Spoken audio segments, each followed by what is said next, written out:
નમસ્કાર મિત્રો, હમણાં જાણવા મળ્યું કે માંડવીને કોલેરાગ્રસ્ત વિસ્તાર જાહેર કરવામાં આવ્યો છે. તો એ બાબત બહુ પ્રાથમિક માહિતી હું તમને આપવા માંગુ છું. ખરેખર કોલેરા એ વિબ્રિયો કોલેરા નામના બેક્ટેરિયાથી થતો ઝાડાનો રોગ છે, જે આજકાલ સામાન્ય રીતે થતો નથી.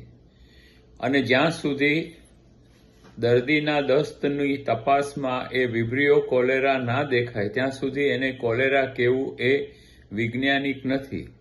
પરંતુ હા, આ ઝાડા ઉલટીનો રોગચાળો છે અને એને માટે શું શું કરવું એ નહીં થાય એના માટે અને થયું હોય તેની હું તમને થોડી માહિતી આપીશ.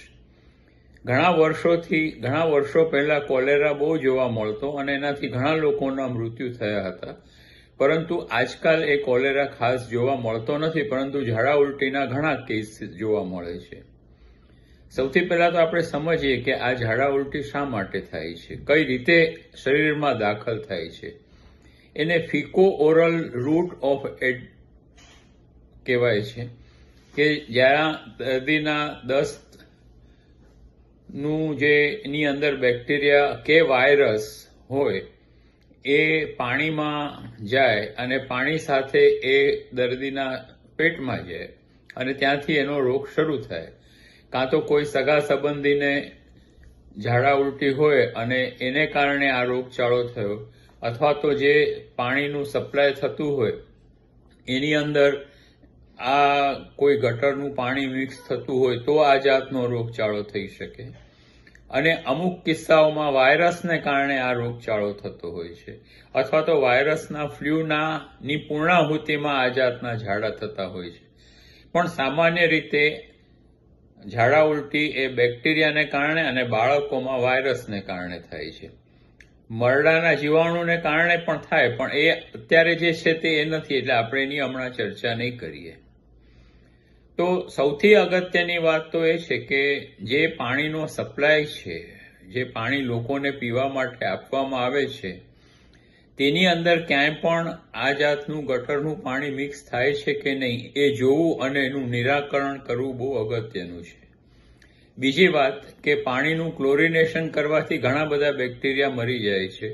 તો પાણીનું ક્લોરિનેશન, ખાસ કરીને પીવાના પાણીનું ક્લોરિનેશન કરવું જોઈએ. આ થઈ સરકારી કક્ષાની વાત. આપણી કક્ષાએ બે ઇલાજ છે. એક ઇલાજ એ છે કે તમે પાણીને ઉકાળીને ઠંડુ કરીને પીઓ, અથવા તો પાણીની અંદર ક્લોરીનની જે ગોળીઓ આવે છે તે નાખીને એને ક્લોરિનેટ કરીને પીઓ. આ બંને માટે થોડીક પૂર્વ તૈયારી કરવી પડે કે તમે એક હાંડા જેટલું પાણી ઉકાળીને ઠંડુ થાય પછી એને વાપરવાનું શરૂ કરો અને ત્યાં સુધીમાં એક બીજો હાંડો ગરમ કરીને ઠંડો કરી રાખો. ઉકળવું જોઈએ, ખાલી ગરમ નહીં, ઉકળવું જોઈએ. અમુક અલ્ટ્રાવાયોલેટ ફિલ્ટર્સ પણ આવે છે, પરંતુ એની કેટલી અસરકારકતા છે એ હું દ્રઢતાપૂર્વક નહીં કહી શકું. આ સૌથી અગત્યની બાબત. બીજું, જે બહારનો ખોરાક છે જેની પર માખીઓ બેઠી હોય, જે વાસી હોઈ શકે, એ બધાનો ઉપયોગ હાલ પૂરતા સંજોગોમાં ટાળવો જોઈએ. ઘરે રાંધેલો ખોરાક ખાવો જોઈએ. ત્રીજી વાત કે જ્યારે ગરમી વધારે હોય ત્યારે ખૂબ પાણી પીવું જોઈએ, અને તે પણ આ પ્રમાણે ઉકાળેલું કે ફિલ્ટર કરેલું પાણી. હવે આપણે જોઈએ કે ધારો કે ઝાડા ઉલટી થયા, મારી પાસે આવતા દર્દીઓમાંના મોટે ભાગેના દર્દી મને કહે છે કે ઝાડા થયા અને એક લોપામાઇડની ગોળી ખાઈ લીધી. એ નહીં કરવું જોઈએ. લોપામાઇડ માત્ર આંતરડાની ગતિ ઘટાડે છે અને કુદરત આંતરડામાં ભેગા થયેલા બેક્ટેરિયાને બહાર ફેંકી દેવાની કોશિશ કરે છે. એટલે જ્યાં સુધી તમે એન્ટીબાયોટિક સાથે ના લો, આંતરડાને લગતા એન્ટીબાયોટિક સાથે ના લો, ત્યાં સુધી લોપામાઇડ લેવી બહુ જોખમી છે અને હાનિકારક છે. એને કારણે બેક્ટેરિયા શરીરમાં રહે છે અને શરીરમાં વધારે ફેલાવાની શક્યતા રહે છે. એટલે જ્યારે ઝાડા ઉલટી થાય ત્યારે સૌથી પહેલા તો એક ઉલટી બંધ કરવાની ગોળી લેવી જોઈએ. સતત થોડું ઘૂંટડે ORS એટલે કે 1 ગ્લાસ પાણીમાં 2 ચમચી ખાંડ અને 1 ચપટી મીઠું એ નાખીને એનો ગોળ બનાવીને પીયા કરવો જોઈએ. ખાંડ જરૂરી નથી, ગોળ પણ ચાલે. મધ પણ ચાલે, કોઈ પણ પ્રકારની ખાંડ, અને ખાલી 3 આંગળીમાં આવે એટલું ચપટી ભર મીઠું. ઇલેક્ટ્રાલ પાવડરમાં આ જ વસ્તુ છે અને બાકી થોડી સુગંધ છે, એટલે ઇલેક્ટ્રાલના રૂપિયા ખર્ચવા એ જરૂરી નથી. છાશ અને દહીં ઝાડામાં ઉલટીમાં ઉપયોગી છે, તો એનો ઉપયોગ કરવો. એન્ટીબાયોટિક શરૂ કરવું, બહુ વાટ નહીં જોવી. 1-2 ઝાડા થાય, પેટમાંથી કચરો નીકળી જાય એ માન્યતા બહુ ખોટી છે. 1-2 ઝાડા થયા કે તરત તમારે ડોક્ટરનો સંપર્ક કરી અને એન્ટીબાયોટિક શરૂ કરવું જોઈએ. બહુ જ અતિ ઝાડા હોય તો ડોક્ટરની સલાહની હેઠળ અડધી લોપામાઇડ એન્ટીબાયોટિક સાથે લેવી જોઈએ.